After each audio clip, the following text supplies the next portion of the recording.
सरकार तीनों कृषि कानून वापस नहीं लेगी।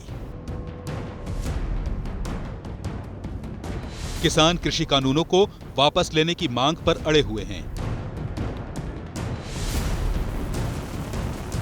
आज की तारीख में कृषि कानूनों पर दोनों पक्षों का यही स्टैंड है और इसीलिए गतिरोध दूर होने के आसार दूर दूर तक नजर नहीं आते। हालांकि कृषि मंत्री नरेंद्र सिंह तोमर ने एक बार फिर कहा है कि सरकार बातचीत के लिए तैयार है। हम लोग भी लगातार इस बात का प्रयत्न कर रहे हैं कि जो किसान यूनियन आंदोलन पर हैं, वे अगर कोई बात कर सकते हैं और बात को आगे बढ़ा सकते हैं और उस पर निर्णय करने की क्षमता रखते हैं, तो हम लोग उनके साथ चर्चा करने के लिए तैयार हैं और निराकरण करने के लिए तैयार हैं। लेकिन साथ ही ये भी जोड़ दिया कि मौजूदा कृषि कानून किसानों के हित में है। उनका ये भी दावा है कि किसी भी सरकार में इतनी हिम्मत नहीं कि किसानों के हित के खिलाफ कानून बना सके। भारत सरकार किसानों के प्रति पूरी तरह संवेदनशील है। हमने किसानों के साथ 12 दौर की वार्ता की है। किसानों को अनेक प्रकार के संशोधन और कृषि सुधार बिल को 1.5 वर्ष तक स्थगित रखने का और उन पर विचार करने का समिति बनाने का प्रस्ताव उन्हें दिया था, लेकिन उन्होंने उस प्रस्ताव पर रिस्पॉन्ड नहीं किया। जब भी किसान सरकार के प्रस्ताव पर अपना मत लेकर आएंगे तो सरकार आज भी उनके साथ वार्ता के लिए तैयार है। जो प्रस्ताव आपने दिया था उससे कुछ और आगे सरकार कुछ और ऑफर देने के लिए तैयार है, विचार करने के लिए तैयार है। पहले किसान क्या चाहते हैं, हमारे प्रस्ताव पर तो अपना मत व्यक्त करें। सवाल उठता है कि ऐसी स्थिति में क्या बातचीत होगी। 12 दौर की बातचीत तो हो चुकी है, लेकिन नतीजा वही ढाक के 3 पात। न सरकार पीछे हटने को तैयार, न ही किसान। दरअसल सरकार और किसानों के बीच अविश्वास की इतनी गहरी खाई बन चुकी है कि मामले का जल्द समाधान नजर नहीं आता। लाल किला कांड के बाद यह खाई और गहरी हुई है। वैसे भी किसान आंदोलन को लेकर बीजेपी का स्टैंड बिल्कुल अलग रहा है। बीजेपी नेताओं ने इस आंदोलन को खालिस्तान से लेकर नक्सलियों तक से जोड़ने वाले बयान दिए हैं। यही नहीं, तमाम बीजेपी नेताओं ने किसान आंदोलन को खालिस्तान से लेकर नक्सलियों तक से जोड़ा। जो पोस्टर लगाए हैं तो इसका मतलब साफ है कि यह आंदोलन के पीछे जानबूझकर शाहीन बाग जैसा ये लंबा चलाकर ये देश को बदनाम करने की एक कोशिश है, साजिश है। और निश्चित रूप से लेफ्ट और अल्ट्रा लेफ्ट ये इन्होंने इसका कब्जा कर लिया है। किसान आंदोलन ये अब नहीं रहा है, ये साफ हो गया है। कनाडा के ही चीफ ने किसानों का समर्थन क्यों किया? क्योंकि कनाडा में सबसे ज़्यादा खालिस्तान समर्थक लोगों को कनाडा ने समर्थन दे रखा है। इसका मतलब है कि इस आंदोलन के सूत्र किन के हाथ में है, ये एक सर्च का विषय है।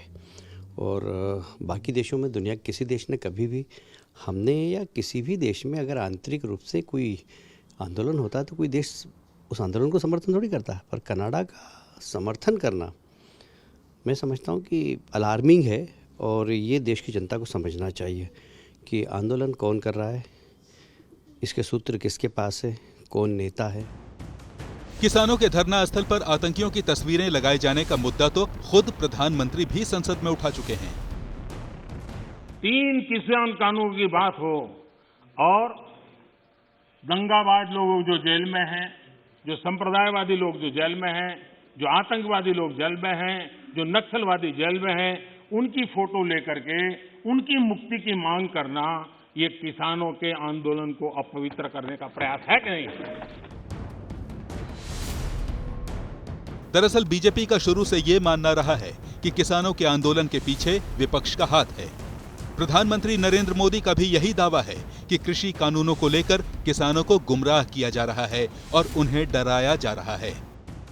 3 किसान कानून की बात हो और दंगाबाज लोग जो जेल में हैं, जो संप्रदायवादी लोग जो जेल में हैं, जो आतंकवादी लोग जेल में हैं, जो नक्सलवादी जेल में हैं, उनकी फोटो लेकर के उनकी मुक्ति की मांग करना, ये किसानों के आंदोलन को अपवित्र करने का प्रयास है कि नहीं?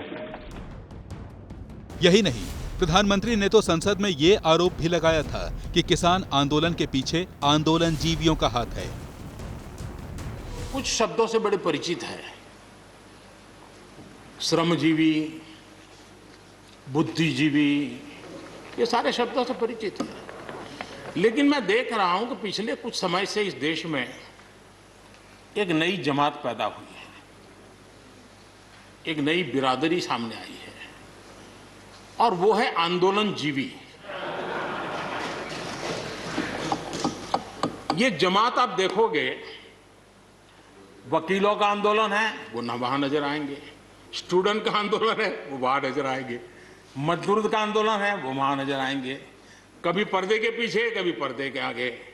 एक पूरी टोली है जी जो आंदोलनजीवी है। वो आंदोलन के बिना जी नहीं सकते हैं और आंदोलन से जीने के लिए रास्ते खोजते रहते हैं। हमें ऐसे लोगों को पहचानना होगा कि वो जो सब जगह पे पहुंच करके और बड़ा आइडियोलॉजिकल स्टैंड दे देते हैं, गुमराह कर देते हैं, नए नए तरीके बता देते हैं। देश आंदोलनजीवी लोगों से बचे, इसके लिए हम सबको, और ये उनकी ताकत है। उनका क्या है, खुद खड़ा नहीं कर सकते चीजें, किसी की चल रही तो जाके बैठ जाते हैं। लेकिन बीजेपी की जो अंदरूनी फीडबैक है उससे ऐसा लग रहा है कि जनता इस समस्या का समाधान चाहती है, तभी किसान आंदोलन से कमल को खतरा पैदा होता दिख रहा है। कृषि कानूनों को लेकर बढ़ती नाराजगी को खुद बालियान झेल चुके हैं। इस हफ्ते के शुरू में संजीव बालियान को शामली के भैंसवाल गांव में गांव वालों के विरोध का सामना करना पड़ा। विरोध के चलते बालियान को वहां से लौटना पड़ा। उनके खिलाफ मुर्दाबाद के नारे भी लगे। केवल बीजेपी नेता ही नहीं, बल्कि गुस्से की आंच कृषि कानून के साथ खड़े दूसरे नेताओं को भी झेलनी पड़ रही है। सिरसा में हरियाणा के मुख्यमंत्री दुष्यंत चौटाला को ही काले झंडे दिखाए गए। पुलिस लाइन से दुष्यंत को हेलीकॉप्टर से उड़ान भरते समय न केवल काले झंडे दिखाए गए, बल्कि उनके खिलाफ नारेबाजी भी की गई।